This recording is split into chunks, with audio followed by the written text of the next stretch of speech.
Pray the Lord. Pray the Lord. Jesus. Thank you, Daddy. Praise you. Hallelujah. Hallelujah.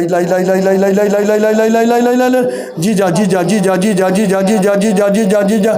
Offer by being Gatsi, Madam Nisania Pekon Gajan Kalam. Living Gatsi, Sanation of Gajan Kalam. Jesus. Pray tala. Pray tala. Hallelujah. Jesus. Pray tala.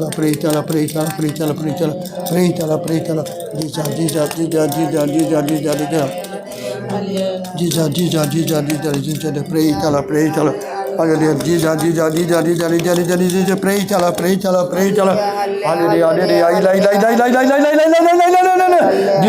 Jesus. Thank you, the precept. Apa ni macam cakap raja pun ni macam cakap ni macam hak ni cakap.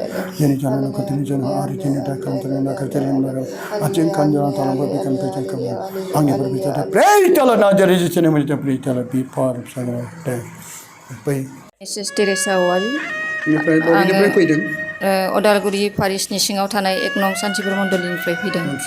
बेनिफ्राय बाहाय फैनायाव नों मा जादोंमोन आरो मा थांखिखौ लाना फैदों एसे बुंनो हागोन ना? हागोन।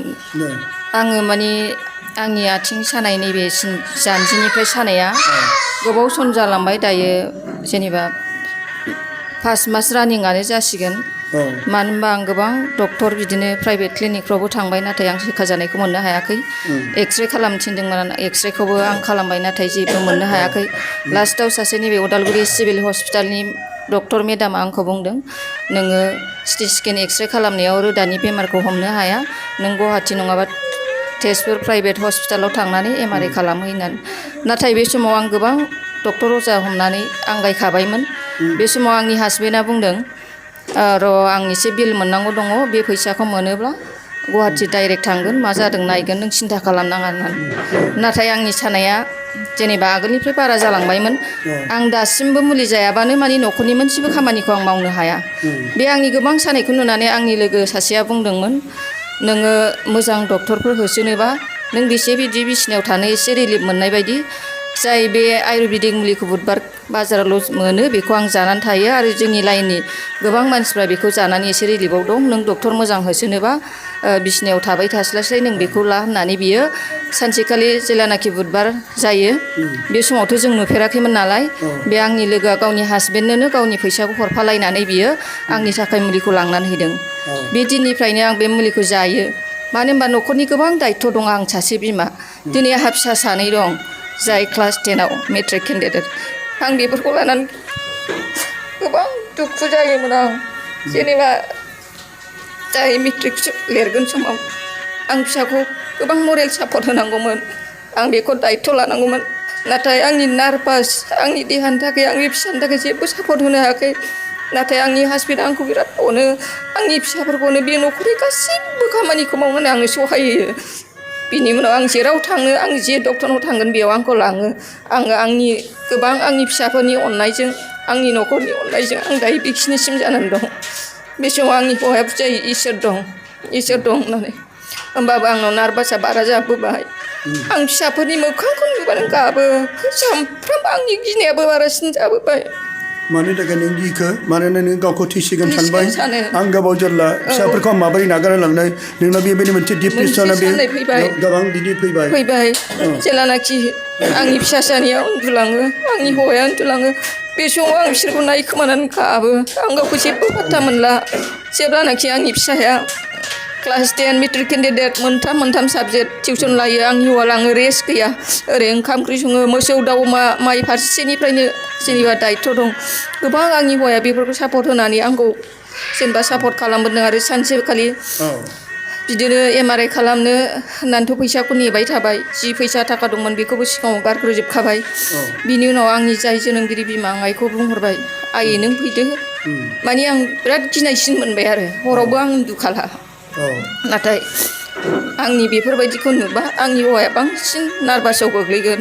दिनै बेहा गथ' सानैनि दायित्व दं आरो न'खरनि गोबां थाखा फैसानि दायित्व दं बेखौ साननानै आं हौवानो माब्लाबा खिथाफेरा आंनि सानाय आंनि बेमारफोरखौ सानायखौल' मिथियो बियो। सानसेखालि आं आइखौ लेंहरबाय आइयाबो खाथिखा नालाय थांबाय। ओमफ्राय आं आइनो खिथाबाय आरो बिदि जादों आं बारासिन जाबाय आरो आं मोनायावबो बिराद गिनाय मोनसै आं उन्दुनो हाला होननानै।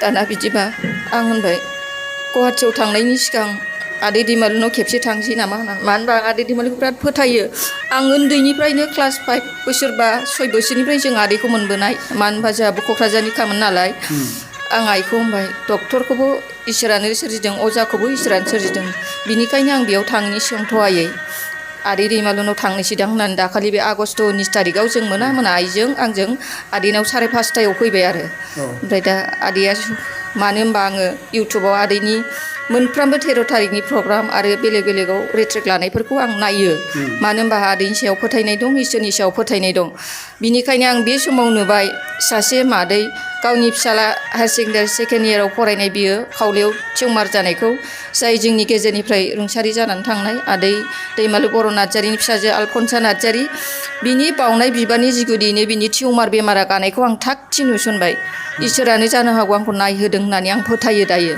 ओमफ्राय आं होनबाय थौ आदैनाव थांनानै बे बिनानावनो बिनानै बावनाय बिबारखौनो आंबो आसिस्थावजों फुननोसै नामा इसोरनिफ्राय देरसिन जेबो गैया होननानै जों बिमा फिसा फैबाय जेब्लानाखि आं आइखौ लानानै आदैनाव फैयो आदैया आंखौ नुनानै सोंबाय नोंसोरसो मा खबर माथो होनबाय आं खिथाबाय आदै आं बिदि बिदि जादों होननानै बे समाव आदैया आंखौ बुंदोंमोन नोङो थिग समावनो सफैबाय मानो होनबा 22 तारिखनिफ्राय मोनसे गफुरनि आरो गगामुगनि रेट्रिक जागोन बेयाव नों बाहागो लानो हागोन आरो बिनि उनाव नों बिबारखौ लानानै थांनो हागोन अब्लाबो आंनि गोसोआ मानियाखै आंनि मानिखौ नुनानै आदैया हमनो हानानै बुंबाय नोङो बे नानिनि मुङै गायनाय फात गाजा दङ बेखौनो लानानै नों थांनो हागोन होननानै आंनि गोसोआ गोबां नार्भासमोन जाय बिनानाव आनाथासिया बेखौ आदैया खिथाबाय बिदि आंसो आंनि गासैबो जिउआव जानाय जाथायखौ आं खिथानो नागिरदोंमोन नाथाय जाय बिनानाव आनाथासियानि जाथाय जानायफोरखौ आदैया खिथानायाव आं जिउआव गोजोननाय मोनबाय गोगोम मोनबाय मानो होनबा बिहा गथ' 8 मास 9 मास जानाय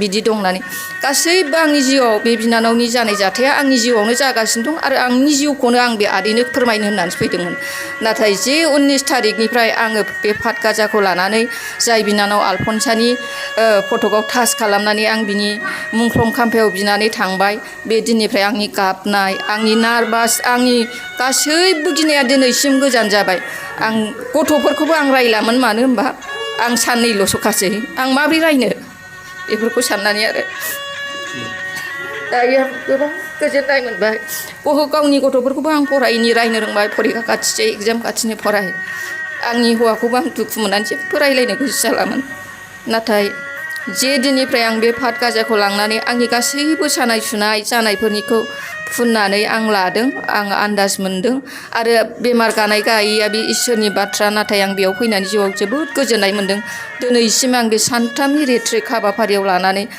आंहा इसोरनि सायाव आसा दं भरसा दं इसोरा अनोब्ला निस्सय आं जायाखै आदै आगोलावबो जाबाय थायोमोन दैलि जानांगौमोन आं सानफ्रामबो जानानैसो आं न'खरनि खामानिफोरखौ मावनो हाखायो नङाब्ला आं सिखानो दैदेननानै बे सानथामनि हाबाफारि 21 तारिखनिफ्राय लानानै दिनै 23 तारिखसिमाव आंखौ इसोरा मोजाङै दैदेनगासिनो दं आरो बेयाव फैनानै आं जोबोद गोजोननाय मोनदों आरो इसोरा जेब्लाबो जों साफ्रोमनो बेयाव सफैनो हानाय गुबुन गुबुन जायगानिफ्राय सफैनो हानाय थांखि आरो मिजिंखौ लानानै रुगियाफोरनि थाखायबो इसोरा जेब्लाबो बिसिनि बिनायखौबो खोनासंगोन होननानै आङो आंनि बुंनांगौ बेयावनो फोजोबो जिसुआ बाख्नाय जाथों।